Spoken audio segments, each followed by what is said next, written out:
কুরবানির সাথে আকিকা দেয়া যাবে কিনা। এক্ষেত্রে আমরা উত্তরে বলবো যে কুরবানি এবং আকিকা আপনাদের খেয়াল রাখতে হবে যে ভিন্ন দুটি ইবাদত। প্রথম কথা হচ্ছে ইবাদত ভিন্ন দুটি ইবাদত। কারণ কুরবানি এটা বছরের একটা নির্ধারিত সময়, জিলহজের 10 তারিখে এবং তারপরে আরো 2 দিন বা 3 দিন, এই সময়গুলোতে আপনি কুরবানি করতে পারবেন। তাহলে এটা হজের মৌসুমে জিলহজ মাসে করতে হয় কুরবানি। কিন্তু আকিকা কিন্তু এরকম না। আকিকাটা যে কোনো মাসে হতে পারে। আকিকাটা হচ্ছে নবজাতক সন্তানের ভূমিষ্ঠ হওয়ার পরে শুকরিয়া স্বরূপ আল্লাহর কাছে যে কুরবানিটা করতে হয় সেটাকে আমরা বলি আকিকা। হাদিসে এসেছে আকিকা। তো সেটা হচ্ছে সন্তান কখন ভূমিষ্ঠ হলো সেটার উপর নির্ভর করে। কারো সন্তান রমাদানে হতে পারে, কারো সন্তান জিলহজ মাসেও হতে পারে, শাওয়ালে হতে পারে, রজাবে হতে পারে। আকিকার ক্ষেত্রে আল্লাহ রাসূল সাল্লাল্লাহু আলাইহি ওয়াসাল্লাম বলেছে আনিল গুলামি শাতান ওয়া আনিল জারিয়াতি শাত, অর্থাৎ ছেলে হলে 2টি ছাগল দিয়ে আকিকা করো এবং যদি মেয়ে হয় তাহলে 1টি ছাগল দিয়ে আকিকা করো। তো সেক্ষেত্রে কুরবানিতে কিন্তু এরকম বিধান নেই। কুরবানিতে কিন্তু 1টি ছাগল দিয়ে আপনি কুরবানি করলে কুরবানি হয়ে যাচ্ছে, সেখানে 2টি ছাগল দেওয়া লাগবে এমন কোনো কথা নেই। তো এভাবে আমরা বুঝতে পারতেছি, খুবই স্পষ্টত কমন সেন্স খাটালেও আমরা বুঝতে পারতেছি এবং আল্লাহ রাসূল সাল্লাল্লাহু আলাইহি ওয়াসাল্লামের ভাষ্যগুলো অনুসারে আমরা বুঝতে পারছি দুইটা 2 ধরনের ইবাদত। যদিও এই 2 ইবাদতে কিছুটা মিল আছে, কিন্তু দুইটা 2 সময়ের ইবাদত, দুইটা আলাদা, দুটি উপলক্ষ, দুইটার আলাদা নির্ধারিত সময় রয়েছে।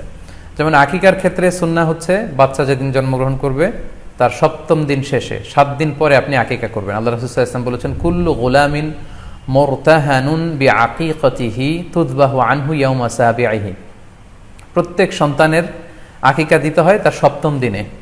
ওয়া ইউহলাকু ওয়া ইউসাম্মা, এবং 7ম দিনে মাথার চুল ফেলে দিতে হয়, তার সুন্দর একটি নাম রাখতে হয়। তাহলে আকিকার বিধান হচ্ছে সম্মানিত সুধী সন্তান জন্মগ্রহণ করার 7 দিন পরে। আমরা বুঝতে পারলাম আল্লাহ রাসূল সাল্লাল্লাহু আলাইহি ওয়াসাল্লামের ভাষ্য অনুযায়ী, কথা অনুযায়ী, কওল অনুযায়ী। এবার যদি আমরা আল্লাহ রাসূল সাল্লাল্লাহু আলাইহি ওয়াসাল্লামের আমল দেখি, ওনার ব্যক্তিগত আমল কি ছিল, সেক্ষেত্রে সহিহ ইবনে হিব্বানের একটি হাদিস উল্লেখ করব, যেটিকে ইবনে হাজার আল আসকালানি উনি ওনার ফাথুল বারিতে সহিহ হিসেবে উল্লেখ করেছেন। আয়েশা রাদিয়াল্লাহু তাআলা আনহার বর্ণনা, তিনি বলেন যে আক্কা রাসূলুল্লাহ সাল্লাল্লাহু আলাইহি ওয়াসাল্লাম আনিল হাসানি ওয়াল হুসাইনি ইয়াউমা সাবিঈ ওয়া সাম্মাহুমা। আল্লাহ রাসূল সাল্লাল্লাহু আলাইহি ওয়াসাল্লাম নিজে ওনার দৌহিত্র অর্থাৎ ওনার নাতি হাসান এবং হুসাইনের আকিকা নিজে করেছেন 7ম দিনে, এবং 7ম দিনে তাদের নাম রেখেছেন। একজনের নাম রেখেছেন হাসান, আরেকজনের নাম হুসাইন। অর্থাৎ হাসান রাদিয়াল্লাহু আগে জন্মগ্রহণ করেছিলেন, ওনার চেয়ে ছোট ছিল হুসাইন, উনি পরে জন্মগ্রহণ করেছেন। তো ওনাদের জন্মের পরে 7 দিন পরে আল্লাহ রাসূল সাল্লাল্লাহু আলাইহি ওয়াসাল্লাম ওনাদের আকিকা দিয়েছিলেন, এবং 7ম দিনে উনি আকিকাও দিয়েছেন এবং তাদের নামও রেখেছেন। তাহলে আল্লাহ রাসূল সাল্লাল্লাহু আলাইহি ওয়াসাল্লামের কওলি হাদিস, ওনার ভাষ্য মতে আমরা জানলাম উনি বলেছেন 7ম দিনে আকিকা দিতে হয়, এবং ওনার ব্যক্তিগত আমল থেকে আমরা জানতে পারলাম যে উনি ওনার 2 নাতির আকিকা দিয়েছেন 7ম দিনে এবং নাম রেখেছেন। তাহলে এ থেকে আমরা সুস্পষ্ট বুঝতে পারি যে আকিকা দিতে হয় সন্তান জন্মগ্রহণ করার 7 দিন পর, 7ম দিনে। যদিও তবারানিতে আরেকটি হাদিস এসেছে যেখানে বলা হয়েছে যে আকিকা 7ম দিনেও দেয়া যায়, 14তম দিনে দেয়া যায়, 21তম দিনে দেয়া যায়। যদি 7ম দিনে কেউ দিতে না পারে কোনো কারণে, তাহলে 14তম দিন, না পারলে 21তম দিন। তাহলে সুস্পষ্টভাবে উল্লেখ আছে যে আকিকার সময়সীমা 7ম দিনের কথা আমাদেরকে বলা হয়েছে। তো সেক্ষেত্রে আপনার সন্তান জন্মগ্রহণ করলে আপনি শুকরিয়া স্বরূপ আত্মীয় স্বজনকে খাওয়াবেন, আকিকার গোশত নিজেরাও খাবেন। তো এটা যদি আপনি কুরবানির জন্য রেখে দেন তাহলে তো সন্তান দুনিয়াতে আসার এই আনন্দটা থাকে না।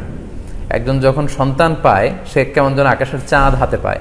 তো তখন তার 7 দিনের মধ্যে যে আনন্দটা থাকে, ওই দিন তার নাম রাখা হবে, আত্মীয় স্বজনরা আসবে, বাচ্চাকে দেখবে, দোয়া করবে, তখন আকিকা করে গোশত নিজে খাবেন, আত্মীয়দের খাওয়াবেন, পাড়া প্রতিবেশীদেরকে দিবেন। এটা হচ্ছে সন্তান ভূমিষ্ঠ হওয়ার উপলক্ষকে কেন্দ্র করে এই আকিকা। সো এটাকে কুরবানির সাথে মিক্স আপ করার কোনোই প্রয়োজন নেই, এবং এক্ষেত্রে সুস্পষ্ট গাইডলাইন হচ্ছে যে 7ম দিনে আকিকাটা দিতে হয়। সো আমরা যেন 7ম দিনে আকিকাটা দেই।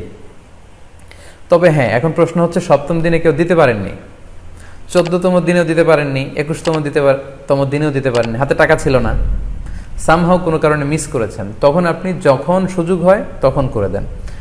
ওই প্রেক্ষাপটে আপনি যদি কুরবানির সময়ও আকিকা দিয়ে দিতে চান, এটা আদায় হয়ে যাবে ইনশাল্লাহ। আশা করা যায় আদায় হয়ে যাবে, এবং এটা জায়েজ আছে। তবে এটা সুন্নাহ নয়। সুন্নাহ হচ্ছে 7ম দিনে আকিকা দেওয়া। পাশাপাশি গরু দিয়ে, মহিষ দিয়ে, উট দিয়ে আকিকা দেওয়াও কিন্তু সুন্নাহ নয়। আকিকা দেয়া সুন্নাহ হচ্ছে ছাগল দিয়ে। সুন্নাহসম্মত হচ্ছে আকিকা 7ম দিনে দেয়া এবং ছাগল দিয়ে দেয়া। ছেলের ক্ষেত্রে 2টি ছাগল, মেয়ের ক্ষেত্রে 1টি ছাগল। আশা করি কুরবানির সাথে আকিকার প্রসঙ্গটি আপনাদের কাছে ক্লিয়ার।